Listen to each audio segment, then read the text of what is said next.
Hello everyone, welcome back to Doc academy.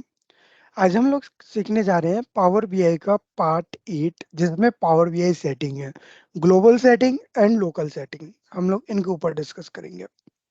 सो मैं power BI open कर लेता हूँ। ये रहा मेरा पावर बीआई एंड यहाँ पर आप देखोगे, फाइल में जाते हैं।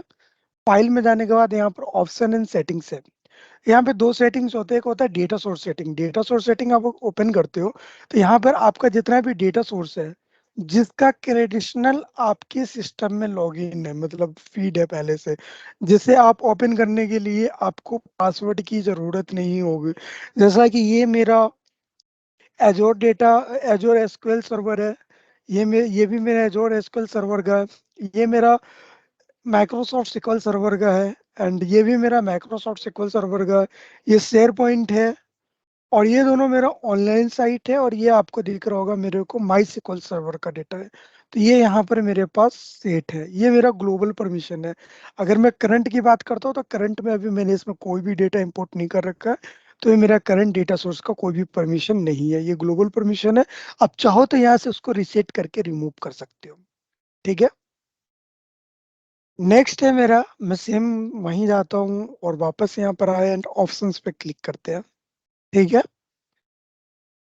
ऑप्शंस पे आने के बाद सबसे पहले आपको ऊपर दिखता है ग्लोबल एंड नीचे होता है करंट फाइल का सेटिंग। अब ग्लोबल में जाता हूँ नंबर 1 पर। यहाँ पर आपको दिखता है डिडक्ट डेटा टाइप। ये डिडक्ट जो हेडर, जब अभी आप फाइल इंपोर्ट करते हो unstructured data source, like Excel हो गया या कोई ऐसा डेटा सोर्स जो स्ट्रक्चर ना हो, टेक्स्ट फाइल हो गया, पीडीएफ फाइल हो गया, इन सब से। तो इस सिचुएशन में क्या होता है कि आपका जो हेडर होता है, वो हेडर ऑटो डिटेक्ट करता है पावर बीआई। तो वो किस तरीके से ऑटो डिटेक्ट करेंगे? फॉर एग्जांपल अब मैंने ऑलवेज डिटेक्ट कॉलम टाइप कर दिया है अब। ठीक है। बैकग्राउंड डेटा रिव्यू, जब आप मल्टीपल कॉलम, मल्टीपल टेबल को इंपोर्ट करते हो पावर बीआई में, तो वो सिर्फ करंट फाइल को ही रिव्यू करेगा। अगर आप allow data preview to download in the background according to the each file setting, अगर आप ऊपर वाला सेलेक्ट कर लेते हो always allow the preview to the download background, तो मतलब जैसा आप इंपोर्ट करोगे सारा का सारा डेटा आपका प्रीव्यू के अंदर आ जाता है। फिर एक और इम्पोर्टेंट सेटिंग होती है यहाँ पर, time intelligence setting. Time intelligence setting क्या करता है? टाइम हायरार्की क्रिएट करता है। अगर आपका कोई डेट में कुछ भी होता है, उसमें ईयर, क्वार्टर, मंथ, इस टाइप से टाइम हायरार्की क्रिएट करता है। अगर आप चाहते हो कि टाइम इंटेलिजेंस सेटिंग ना बने, तो यहाँ पर आप इसको अनचेक कर दो। आपका टाइम इंटेलिजेंस सेटिंग डीएक्टिवेट हो जाएगा।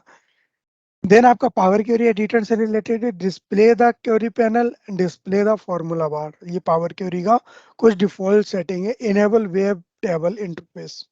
ठीक है। अब ये डायरेक्ट क्वेरी से रिलेटेड है। Treat SAP HANA as a relational data source.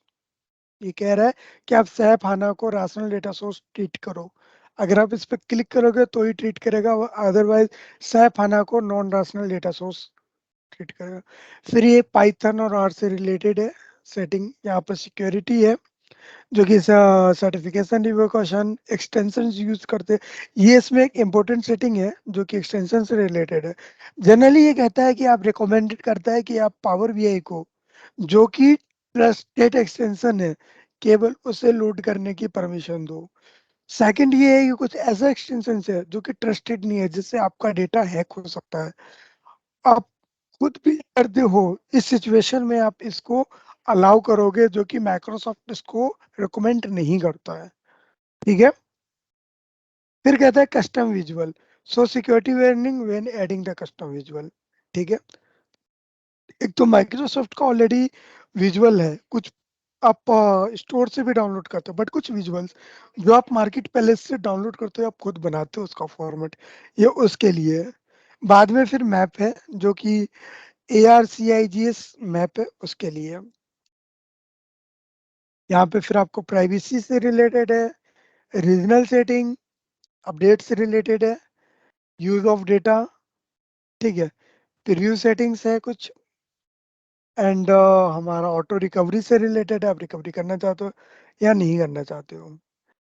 अब आते हैं हम लोग करंट फाइल में। करंट फाइल में यहाँ पर आपको देखो, वो चीज़ तो आपको टाइप डिटेक्शन दे ही रखा है। फिर यहाँ पर आपको दे रखा है रिलेशनशिप्स। रिलेशनशिप्स के अंदर इन्होंने import relationship from the data source first, पहली चीज। देन कह रहा है auto delete relationship after the data load, यानी कि ये ऑटो रिलेशनशिप क्रिएट होगा बिटवीन द टेबल अगर उनको सेम कॉलम्स दो टेबल के अंदर में मिलेगा तो उन दोनों कॉलम के बीच में रिलेशनशिप क्रिएट कर देगा। अब एग्जांपल के लिए मैंने एपीआर को इंपोर्ट किया और हेड काउंट इंपोर्ट किया, दोनों में ही आपको एम्प्लॉय आईडी मिलेगा तो दोनों की एम्प्लॉय आईडी के बीच में दोनों टेबल में रिलेशनशिप क्रिएट कर देगा। अगर आप चाहते हो कि रिलेशनशिप क्रिएट ना करे बार बार तो आप इसको अनचेक कर दो, सिंपल। ये सिर्फ करंट फाइल में होता है, इसकी ग्लोबल सेटिंग अभी नहीं है। हो सकता है जिस समय आप ये वीडियोस देख रहे हो उस समय हो जाए। फिर आप करंट फाइल का टाइम इंटेलिजेंस, वहां पे ओवरऑल फाइल का टाइम इंटेलिजेंस से रिलेटेड था, यहाँ पे करंट फाइल का होगा सिर्फ चेंज। ठीक है। रीजनल सेटिंग, बैकग्राउंड और privacy setting, publish data set से रिलेटेड है। एंड यहाँ पर क्वेरी डिटेक्शंस, एंड यहाँ पे फिर आपका आ जाता है रिपोर्ट सेटिंग। रिपोर्ट सेटिंग में आपको कुछ एक्स्ट्रा ऑप्शन देता है।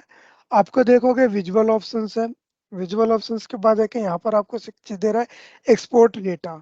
मैंने अभी allow end user to export data with the current layout and the summarize from the Power BI service and the Power BI report server। जहां पर हमने एंड यूजर को पावर वीआई से डेटा एक्सपोर्ट करने के लिए अलाउ कर रखा है, जो कि उसको करंट फॉर्मेट दिख रहा होगा रॉ डेटा। मतलब ये नहीं कि जिससे हमने रिपोर्ट बनाया वो भी वो एक्सपोर्ट कर लेगा, ये वो डेटा एक्सपोर्ट कर पाएगा जो उसको दिख रहा होगा। ठीक है। Filtering experience, allow user to change the filter type, enable search in the filter panel।